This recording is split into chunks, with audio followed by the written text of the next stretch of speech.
우리는 어떻게 아이들을 교육해야 될까요? 교육의 공간이 변화되고 있고 가르침의 방법이 변화되고 있고 외부적으로 인구가 줄고 있고 내부적으로 아이들이 교회를 빠져나가는 이 상황 속에서 우리는 어떻게 아이들을 바르게 교육할 수 있을까요? 이 질문을 던지기 전에 우리가 먼저 가져야 될 질문은 무엇이냐면 10년 후에도 20년 후에도 바뀌지 않을 교육 방법은 무엇인가?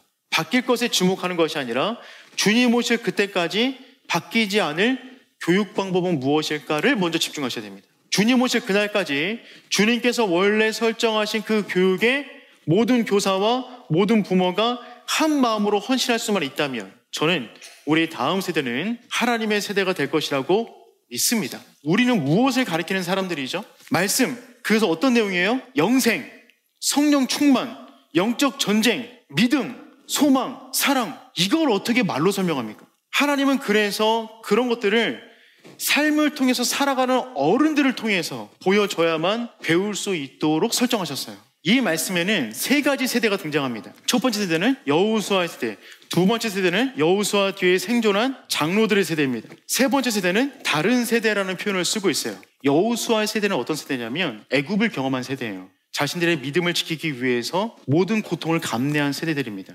그리고 이 세대의 별명은 뭐냐면 헌신이에요. 이 세대는 그냥 헌신 하나로 끝나는 세대입니다. 이 의자가 인생의 중심이에요. 나의 삶의 중심이에요. 그 중심에 자녀 교육의 중심, 부부 생활의 중심, 재정상의 중심, 모든 인생의 중심에 하나님을 어디에 모실까요? 여기에 모셔요. 내 인생인데 다 드렸어요. 그 내 삶의 자리는 어디예요? 1세대의 삶의 자리는 무릎을 꿇어요. 여기가 1세대의 자리입니다. 하나님 말씀하시면 다른 고민 없어요. 다른 선택 없어요. 그냥 순종하는 거예요. 인생의 고민이 없어요. 그냥 따르는 거예요. 그것으로 인생 끝. 가장 속 편한 삶을 살아가는 거죠. 이들이 자녀를 낳았어요. 이들은 애굽에 대한 경험이 없어요. 광야에서 태어났어요. 삶은 조금 불편해요. 그런데 이들은 기독교의 전성기를 경험해요. 광야 가운데 만나와 메추라기 기적을 경험합니다. 불기둥과 구름기둥을 경험해요.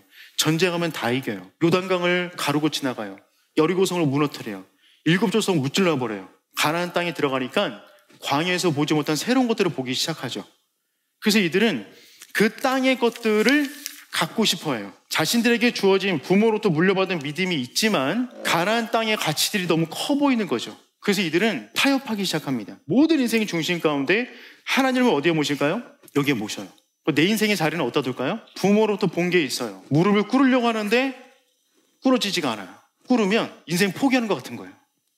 저 좋은 거 포기하고 싶지 않은 거죠. 그래서 이렇게 앉아요.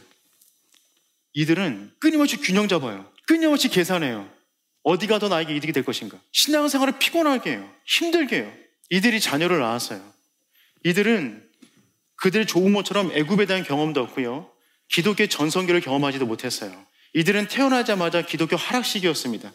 사사기를 지배하는 사상이 뭐예요? 자기 소견에 옳은 대로 행하였더라. 그냥 이들은 자기 인생을 살아가는 거예요. 그래서 이들의 신앙의 특징은 무엇이냐면 대립이에요. 하나님을 대적하는 세대입니다. 자기 소견에 옳은 대로 행하는 세대이죠. 인생의 중심, 신앙의 중심, 부부 생활의 중심, 인생의 성공의 중심, 거기에 하나님을 어디에 모실까요? 잘 보이지 않아요. 이들은 어디에 앉아요? 고민 없어요. 무슨 고민을 합니까? 여기 내 자리인데, 내 인생인데. 믿음의 1세대와 3세대는 고민이 없습니다. 저기는 그냥 순종이에요. 헌신이에요. 여기는 그냥 내 인생 살아가는 거예요. 한국교회 믿음의 1세대는 밥보다 예수였습니다. 하나님께 올인하던 세대예요. 믿음의 2세대, X세대를 중심으로 한 그 윗세대들, 한국교회의 부흥의 전성기를 경험했어요. 지금의 다음 세대 아이들, 기독교 하락시대에 태어났습니다.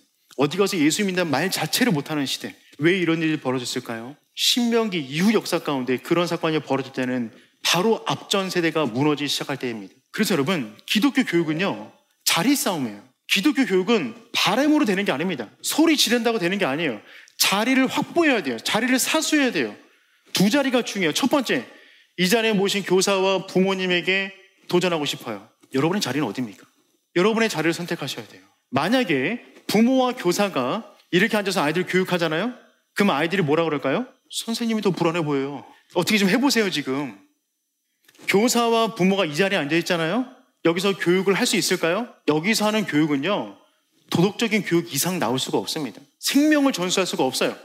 자기도 그런 말 못합니다. 기독교 교육은 오직 이 자리에서만 할 수가 있어요. 이 자리에 앉아있는 사람만이 하나님의 말씀을 오직 유일한 하나님을 믿는 사람답게 전달할 수 있다고요. 이 자리를 확보하셔야 됩니다.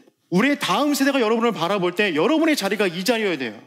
그래야 교육이 교육다워집니다.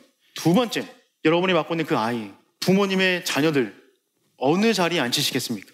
어느 자리가 하나님의 손때가 묻은 자리이죠? 어느 자리가 하나님이 영원토록 함께하겠다고 보장한 자리이죠? 그 자리에 앉히셔야 돼요. 교육은 믿음의 자리를 사수하는 싸움입니다. 그래서 교육은 어떻게 되냐면 부모님이, 교사분이 이 자리에 앉으셔서 오직 유일한 하나님 말씀 선포하고 우리의 다음 세대를 우리의 무릎 위에 앉히는 거예요. 우리 어깨 위에 앉히는 거예요. 그래서 담장을 넘어 기성세대가 보았던 것 이상의 너머의 그 하나님의 세계, 그 하나님의 영광, 그 하나님의 나라를 보고 그리로 헌신하며 살아갈 수 있는 영적 화롱도를 꿈꾸는 그 아이를 길러내야만 합니다. 우리의 자리, 우리 다음 세대 자리, 그 자리를 지켜나갈 수 있는 저와 여러분 되기를 축복합니다.